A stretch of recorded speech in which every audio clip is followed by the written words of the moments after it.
ಸ್ವದೇಶಕ್ಕೆ ಹೋಗ್ಬೇಕು, ಚೆನ್ನಾಗಿ ಹಣ ಗಳಿಸಿ ಮತ್ತೆ ಖುಷಿ ಖುಷಿಯಿಂದ ತಾಯ್ನಾಡಿಗೆ ಮರಳಬೇಕು ಅನ್ನೋದು ಎಲ್ಲರ ಕನಸಾಗಿರುತ್ತೆ. ಹೀಗೆ ಉತ್ತಮ ಬದುಕಿನ ಕನಸಿನೊಂದಿಗೆ ಕೇರಳದಿಂದ ಸೌದಿ ಅರೇಬಿಯಾಕ್ಕೆ ತೆರಳಿದ್ದ ಒಬ್ಬ ಯುವಕ, ಅಲ್ಲೊಂದು ಅಪಘಾತ, ನಂತರ ಕೊಲೆ ಆರೋಪ, ಮರಣದಂಡನೆ, 20 ವರ್ಷದ ಜೈಲು ಜೀವನ ಮತ್ತು ಕೊನೆಗೆ ಸಾವಿರಾರು ಜನರ ಪ್ರಾರ್ಥನೆಯ ನಡುವೆ ತಾಯ್ನಾಡಿಗೆ ವಾಪಸ್ಸಾದ ಭಾವನಾತ್ಮಕ ಕ್ಷಣ. ಇದು ಕೇರಳದ ಅಬ್ದುಲ್ ರಹೀಂ ಅವರ ನಿಜವಾದ ಜೀವನದ ಕಥೆ. ಇಂದು ಈ ಪ್ರಕರಣ ದೇಶಾದ್ಯಂತ ಚರ್ಚೆ ಆಗ್ತಾ ಇದೆ. ಹಾಗಾದ್ರೆ ಯಾರು ಈ ಅಬ್ದುಲ್ ರಹೀಂ? ಸೌದಿಯಲ್ಲಿ ನಿಜವಾಗಿಯೂ ಆಗಿದ್ದೇನೆ? ಯಾಕೆ ಇವರಿಗೆ ಮರಣದಂಡನೆಯನ್ನ ವಿಧಿಸಲಾಯಿತು? ಕೊನೆಗೆ ಪಾರಾಗಿದ್ದು ಹೇಗೆ? ಸಂಪೂರ್ಣ ಮಾಹಿತಿಯನ್ನ ನೋಡೋಣ. ಈ ಸ್ಟೋರಿ ಒಂದು ಭಾವನಾತ್ಮಕ ಕ್ಷಣಕ್ಕೆ ಸಾಕ್ಷಿಯಾಗಿದೆ. ಮಾನವೀಯತೆಗಳನ್ನ ಸಾರಿ ಸಾರಿ ಹೇಳಿದೆ. ಎಲ್ಲೂ ಸ್ಕಿಪ್ ಮಾಡದೆ ಈ ವಿಡಿಯೋ ನೋಡಿ. ಯಾರು ಈ ಅಬ್ದುಲ್ ರಹೀಂ? ಹಿನ್ನೆಲೆ ಏನು? ಡ್ರೈವರ್ ಕೆಲಸದ ಜೊತೆ ಮತ್ತೊಂದು ಜವಾಬ್ದಾರಿ. ಎಸ್ ವೀಕ್ಷಕರೇ, ನಾವೀಗ ರಹೀಂ ಯಾರು, ಆತ ಯಾಕೆ ವಿದೇಶವನ್ನ ಆಯ್ಕೆ ಮಾಡಿಕೊಂಡ ಅನ್ನೋದನ್ನ ನೋಡ್ತಾ ಹೋಗೋಣ. ಕೇರಳದ ಕೊಚ್ಚಿಕೋಡ್ ಜಿಲ್ಲೆಯ ಪೆರೋಗ್ ಪ್ರದೇಶದ ನಿವಾಸಿಯಾಗಿರುವ ಅಬ್ದುಲ್ ರಹೀಂ ಸಾಮಾನ್ಯ ಕುಟುಂಬದ ಯುವಕ. ಮನೆಯ ಆರ್ಥಿಕ ಪರಿಸ್ಥಿತಿ ಸುಧಾರಿಸಬೇಕು, ಕುಟುಂಬಕ್ಕೆ ಸಹಾಯ ಮಾಡಬೇಕು ಎಂಬ ಕನಸಿನೊಂದಿಗೆ 2006ರಲ್ಲಿ ಅವರು ಸೌದಿ ಅರೇಬಿಯಾಗೆ ತೆರಳಿದರು. ಆಗ ಅವರ ವಯಸ್ಸು ಕೇವಲ 24 ವರ್ಷ. ವಿದೇಶದಲ್ಲಿ ದುಡಿದು ಮನೆ ಕಟ್ಟಬೇಕು, ತಾಯಿಗೆ ಸುಖದ ಜೀವನವನ್ನು ಕೊಡಬೇಕು ಎಂಬ ಆಸೆಯೇ ಅವರ ದೊಡ್ಡ ಕನಸಾಗಿತ್ತು. ಹಾಗಾಗಿ ರಹೀಂ ಎರಡನೇ ಯೋಚನೆ ಮಾಡದೆ ವಿದೇಶಕ್ಕೆ ಹೋಗಲು ತಯಾರಿಯನ್ನು ಮಾಡಿಕೊಂಡು ಫ್ಲೈಟ್ ಹತ್ತಿದ್ದಾನೆ. ಸೌದಿ ಅರೇಬಿಯಾದ ರಾಜಧಾನಿ ರಿಯಾದ್ನಲ್ಲಿ ಒಬ್ಬ ಶ್ರೀಮಂತ ಕುಟುಂಬದ ಬಳಿ ಡ್ರೈವರ್ ಕೆಲಸಕ್ಕೆ ಸೇರಿದ್ದ. ಆದರೆ ಡ್ರೈವರ್ ಕೆಲಸ ಮಾತ್ರವಲ್ಲದೆ ಆ ಕುಟುಂಬದ ವಿಶೇಷ ಅಗತ್ಯವಿದ್ದ ಬಾಲಕನನ್ನ ನೋಡಿಕೊಳ್ಳುವ ಜವಾಬ್ದಾರಿಯನ್ನ ಅವರಿಗೆ ನೀಡಲಾಗಿತ್ತು. ಆ ಬಾಲಕನ ಹೆಸರು ಅನಾಸ್ ಅಲ್ ಶರ್ಹಿ. ಆರೋಗ್ಯ ಸಮಸ್ಯೆಯಿಂದ ಬಳಲುತ್ತಿದ್ದ ಈ ಬಾಲಕನ ಕುತ್ತಿಗೆಗೆ ವೈದ್ಯಕೀಯ ಸಹಾಯ ಸಾಧನವನ್ನ ಅಳವಡಿಸಲಾಗಿತ್ತು. ಪ್ರತಿದಿನ ಆ ಬಾಲಕನ ಯೋಗಕ್ಷೇಮವನ್ನ ನೋಡಿಕೊಳ್ಳುವ ದೊಡ್ಡ ಜವಾಬ್ದಾರಿಯಾಗಿತ್ತು. ಆದರೆ ಆ ಜವಾಬ್ದಾರಿಯೇ ಆತನಿಗೆ ಮುಳುವಾಗುತ್ತದೆ ಅನ್ನೋದು ಪಾಪ ಆ ಡ್ರೈವರ್ ರಹೀಂಗೆ ಗೊತ್ತಾಗಲೇ ಇಲ್ಲ. ಕೇವಲ 28 ದಿನಕ್ಕೆ ಜೈಲು ಪಾಲಾದ ಅಬ್ದುಲ್. ಸುದ್ದಿ ಕೇಳಿ ಕೇರಳದ ಜನತೆಗೆ ಆಘಾತ. ನೋಡಿ ವೀಕ್ಷಕರೇ, ಎಂತಹ ಘಟನೆಗಳು ನಮ್ಮ ಜೀವನದಲ್ಲಿ ನಡೆಯುತ್ತವೆ ಅಂತ. ನಮ್ಮ ಜೀವನದ ವ್ಯಾಪ್ತಿಗೆ ಬಾರದಂತಹ ಸನ್ನಿವೇಶಗಳು ಎದುರಾಗಿ ನಮ್ಮ ಜೀವನದ ಜೀವವನ್ನೇ ನರಕದ ಕೂಪಕ್ಕೆ ತಳ್ಳುವ ಹಂತಕ್ಕೆ ಹೋಗ್ಬಿಡ್ತವೆ. ಅಂತಹ ಒಂದು ಸನ್ನಿವೇಶವೇ ರಹೀಂ ಬಾಳಲ್ಲಿ ಬಂದಿತ್ತು. ಸೌದಿಗೆ ತೆರಳಿ ಕೇವಲ 28 ದಿನಗಳಾಗಿದ್ದಾಗಲೇ ಅಬ್ದುಲ್ ರಹೀಂ ಜೀವನದಲ್ಲಿ ದೊಡ್ಡ ದುರಂತ ಸಂಭವಿಸಿತು. 2006ರ ಡಿಸೆಂಬರ್ನಲ್ಲಿ ರಹೀಂ ಬಾಲಕ ಅನಾಸ್ನನ್ನ ಕಾರಿನಲ್ಲಿ ಕರೆದುಕೊಂಡು ಹೋಗುತ್ತಿದ್ದ ವೇಳೆ ಬಾಲಕನ ಕುತ್ತಿಗೆಯಲ್ಲಿದ್ದ ವೈದ್ಯಕೀಯ ಸಾಧನದ ಸಂಪರ್ಕ ಕಡಿತಗೊಂಡಿದೆ. ಇದರಿಂದ ಬಾಲಕನಿಗೆ ಉಸಿರಾಟದ ತೊಂದರೆ ಉಂಟಾಗಿ ಬಳಿಕ ಆತ ಮೃತಪಟ್ಟಿದ್ದಾನೆ. ಆದರೆ ಆ ಘಟನೆ ಬಳಿಕ ಸೌದಿ ಪೊಲೀಸರು ಅಬ್ದುಲ್ ರಹೀಂನನ್ನ ಬಂಧಿಸಿದ್ದಾರೆ. ಆರಂಭದಲ್ಲಿ ಇದು ಅಪಘಾತ ಎಂದು ಹೇಳಲಾಗುತ್ತಿದ್ದರೂ ಗಂಭೀರ ಪ್ರಕರಣ ಗಂಭೀರ ತಿರುವು ಪಡೆದುಕೊಂಡಿದೆ. ಬಾಲಕನ ಕುಟುಂಬವು ರಹೀಂ ಮೇಲೆ ಗಂಭೀರ ಆರೋಪಗಳನ್ನ ಹೊರಿಸಿತು. ನ್ಯಾಯಾಲಯದಲ್ಲಿ ನಡೆದ ವಿಚಾರಣೆಯ ವೇಳೆ ಬಾಲಕನ ಸಾವಿಗೆ ರಹೀಂ ಕಾರಣ ಎಂದು ವಾದಿಸಲಾಯಿತು. ವಿಚಾರಣೆ ಹಲವು ವರ್ಷಗಳ ಕಾಲ ಮುಂದುವರಿಯಿತು. ಕೊನೆಗೆ 2011ರಲ್ಲಿ ಸೌದಿ ನ್ಯಾಯಾಲಯ ಅಬ್ದುಲ್ ರಹೀಂಗೆ ಮರಣದಂಡನೆ ಶಿಕ್ಷೆಯನ್ನು ವಿಧಿಸಿತು. ಈ ಸುದ್ದಿ ಕೇರಳದಲ್ಲಿ ಭಾರಿ ಆಘಾತವನ್ನು ಉಂಟು ಮಾಡಿತು. ವಿದೇಶಕ್ಕೆ ಉದ್ಯೋಗಕ್ಕಾಗಿ ತೆರಳಿದ್ದ ಸಾಮಾನ್ಯ ಯುವಕನಿಗೆ ಮರಣದಂಡನೆ ವಿಧಿಸಿರುವುದು ಅನೇಕರ ಕಣ್ಣೀರಾಗಿತ್ತು. ಜೈಲಿನಿಂದ ಪಾರಾಗಲು ಬ್ಲಡ್ ಮನಿ ಸಹಾಯ. ಅಬ್ದುಲ್ ಹೆಸರಿನಲ್ಲಿ ಮಾನವೀಯತೆ ಅಭಿಯಾನ. ಅಬ್ದುಲ್ ರಹೀಂ ಕುಟುಂಬದ ಪರಿಸ್ಥಿತಿ ಕೂಡ ತುಂಬಾ ದುಃಖಕರವಾಗಿತ್ತು. ಮಗ ಜೈಲಿಗೆ ಹೋದ ಕೆಲವೇ ಸಮಯದಲ್ಲಿ ಅವರ ತಂದೆ ನಿಧನರಾದರು. ತಾಯಿ ಫಾತಿಮಾ ಮಾತ್ರ ಮಗ ಯಾವಾಗ ವಾಪಸ್ ಬರ್ತಾನೋ ಅಂತ ದಿನ ಕಳೀತಾ ಇದ್ರು. ವರ್ಷಗಳು ಕಳೆಯುತ್ತಾ ಹೋದ್ರು. ಆದರೆ ರಹೀಂ ಮಾತ್ರ ಸೌದಿ ಜೈಲಿನಲ್ಲಿ ಉಳಿದ್ರು. ಇದಾದ ನಂತರ ಈ ಪ್ರಕರಣದಲ್ಲಿ ಪ್ರಮುಖವಾಗಿ ಕೇಳಿ ಬಂದ ಪದವೇ ಬ್ಲಡ್ ಮನಿ ಅಥವಾ ದಿಯಾ. ಸೌದಿ ಕಾನೂನು ಪ್ರಕಾರ ಕೊಲೆ ಅಥವಾ ಸಾವಿನ ಪ್ರಕರಣಗಳಲ್ಲಿ ಮೃತರ ಕುಟುಂಬ ಕ್ಷಮೆ ನೀಡಿದರೆ ಹಣ ಪಾವತಿಸುವ ಮೂಲಕ ಮರಣದಂಡನೆಯನ್ನ ತಪ್ಪಿಸಿಕೊಳ್ಳುವ ಅವಕಾಶ ಇರುತ್ತೆ. ಇದೇ ಅವಕಾಶ ಅಬ್ದುಲ್ ರಹೀಂ ಪ್ರಕರಣದಲ್ಲಿಯೂ ಎದುರಾಯಿತು.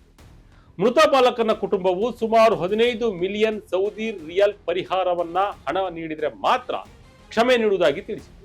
ಭಾರತೀಯ ರೂಪಾಯಿಗಳಲ್ಲಿ ಇದು ಸುಮಾರು 34 ಕೋಟಿ ರೂಪಾಯಿ ಆಗ್ತದೆ. ಇಷ್ಟು ದೊಡ್ಡ ಮೊತ್ತವನ್ನ ಒಂದು ಸಾಮಾನ್ಯ ಕುಟುಂಬ ಸಂಗ್ರಹಿಸುವುದು ಅಸಾಧ್ಯವೆನ್ನಲಾಗ್ತಿತ್ತು. ಆದರೆ ಇಲ್ಲಿಯೇ ನೋಡಿ ಶುರುವಾಗಿದ್ದು ಮಾನವೀಯತೆಯ ಮಹಾ ಅಭಿಯಾನ. Save Abdul Rahim post viral. 20 ವರ್ಷಗಳ ಕಾಲ ಅಬ್ದುಲ್ಗೆ ಶಿಕ್ಷೆ.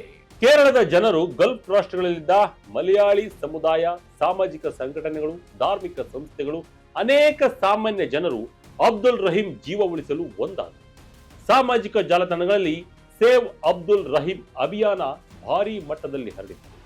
ಸಾವಿರಾರು ಜನರು ತಮ್ಮ ಸಾಮರ್ಥ್ಯಕ್ಕೆ ತಕ್ಕಂತೆ ಹಣ ಸಹಾಯ ಮಾಡಿದರು. ಕೆಲವರು 100 ರೂಪಾಯಿ ಕೊಟ್ಟರು, ಕೆಲವರು ಲಕ್ಷಾಂತರ ರೂಪಾಯಿ ನೆರವು ನೀಡಿದರು.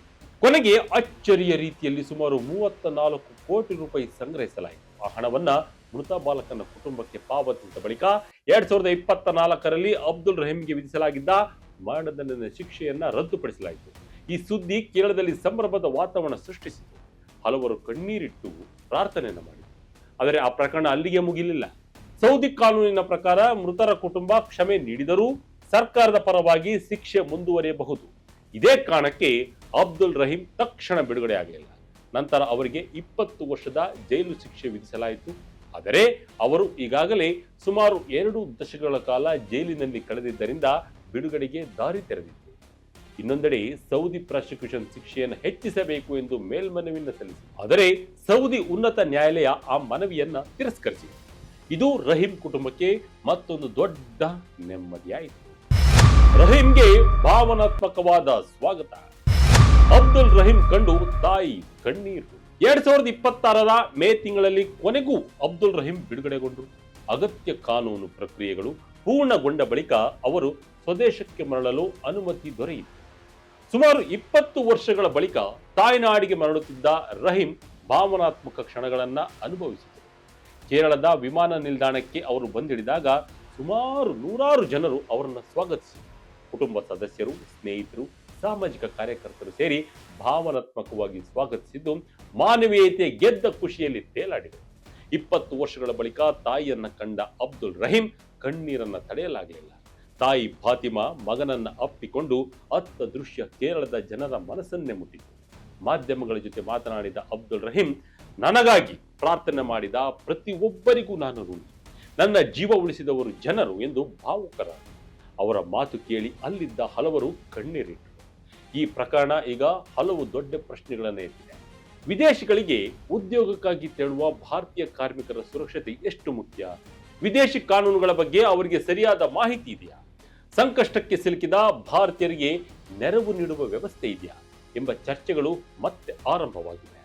ಒಂದು ಅಪಘಾತ, ಒಂದು ಪ್ರಕರಣ, ಮರಣದಂಡನೆ, 34 ಕೋಟಿ ರೂಪಾಯಿಯ ಬ್ಲಡ್ ಮನಿ, 20 ವರ್ಷದ ಜೈಲು ಜೀವನ ಮತ್ತು ಕೊನೆಗೆ ತಾಯಿಯ ಮಡಿಲಿಗೆ ಮರಳಿದ ಮಗ. ಅಬ್ದುಲ್ ರಹೀಂ ಅವರ ಕತೆ ಇದು ಕೇವಲ ಕೇರಳದ ಕಥೆಯಲ್ಲ, ಅದು ಮಾನವೀಯತೆಯ ನಿರೀಕ್ಷೆ ಮತ್ತು ಬದುಕಿನ ಹೋರಾಟದ ಸಂಕೇತವಾಗಿದೆ. ಒಟ್ಟಿನಲ್ಲಿ ವೀಕ್ಷಕರೇ, ತಪ್ಪು ಮಾಡಿದಕ್ಕೆ ಶಿಕ್ಷೆ ಆಗಬೇಕು, ಒಪ್ಕೊಳ್ಳೋಣ. ಆದರೆ ಈ ರೀತಿಯ ಘಟನೆಗೆ ಸುಮಾರು 20 ವರ್ಷಗಳ ಕಾಲ ಜೈಲಿನಲ್ಲಿ ಇರೋದು, ಅದರಲ್ಲೂ ವಿದೇಶದಲ್ಲಿ, ನಿಜವಾಗಿಯೂ ನಂಬಲಾಗಲ್ಲ. ಹೇಗಾದರೂ ಮಾಡಿ ಆತನನ್ನ ಉಳಿಸಿಕೊಳ್ಳಬೇಕು ಎಂದು ಪಣತೊಟ್ಟ ಸಮಾಜ ಸೇವಕರು ಹಾಗೂ ಇಂದಿನ ಕಾಲಘಟ್ಟದಲ್ಲಿ ಸಾಮಾಜಿಕ ಜಾಲತಾಣವನ್ನ ಬಳಕೆ ಮಾಡಿಕೊಂಡು ಅದರ ಮೂಲಕ ಮಾನವೀಯತೆಗೆ ಕೈ ಜೋಡಿಸಿದ ಎಲ್ಲರಿಗೂ ಖಂಡಿತವಾಗಿಯೂ ಸಭಾಷ್ ಹೇಳಲೇಬೇಕು. ಸುಮಾರು 20 ವರ್ಷಗಳಿಂದ ಮಗನಿಗಾಗಿ ಕಾದು ಕುಳಿತಿದ್ದ ತಾಯಿಗೆ ಮಗನನ್ನ ಕಂಡು ಮರುಜನ್ಮ ನೀಡಿದಂತಾಗಿದೆ. ತಂದೆಯ ನಿಧನ, ವಯಸ್ಸಾದ ತಾಯಿ, ಎಲ್ಲವನ್ನು ಎದುರಿಸಬೇಕಾದ ಶಕ್ತಿ ರಹೀಂಗೆ ಬೇಕಾಗಿದೆ. ಜನರು ನೀಡಿದ ಪ್ರೀತಿ, ಅವರು ನೀಡಿದ ಪ್ರತಿ ಹಣವೂ ಕೂಡ ರಹೀಂ ಜೀವನಕ್ಕೆ ಒಂದು ದಾರಿಯಾಗಲಿ ಎಂಬುದೇ ಎಲ್ಲರ ಆಶಯ. ತಪ್ಪಿಲ್ಲದಿದ್ದರೆ ಯಾರಿಗೂ ಶಿಕ್ಷೆ ಆಗಬಾರದು. ತನ್ನದಲ್ಲದ ತಪ್ಪಿಗೆ 2 ದಶಕಗಳನ್ನ ಜೈಲಿನಲ್ಲಿ ಕಳೆದು ನಿಜಕ್ಕೂ ದುರದೃಷ್ಟಕರ. ಎಸ್ ವೀಕ್ಷಕರೇ, ಈ ಮಾನವೀಯತೆ ಬಗ್ಗೆ ನಿಮಗೆ ಅನಿಸಿದ್ದನ್ನ ಕಮೆಂಟ್ ಮೂಲಕ ತಿಳಿಸಿ.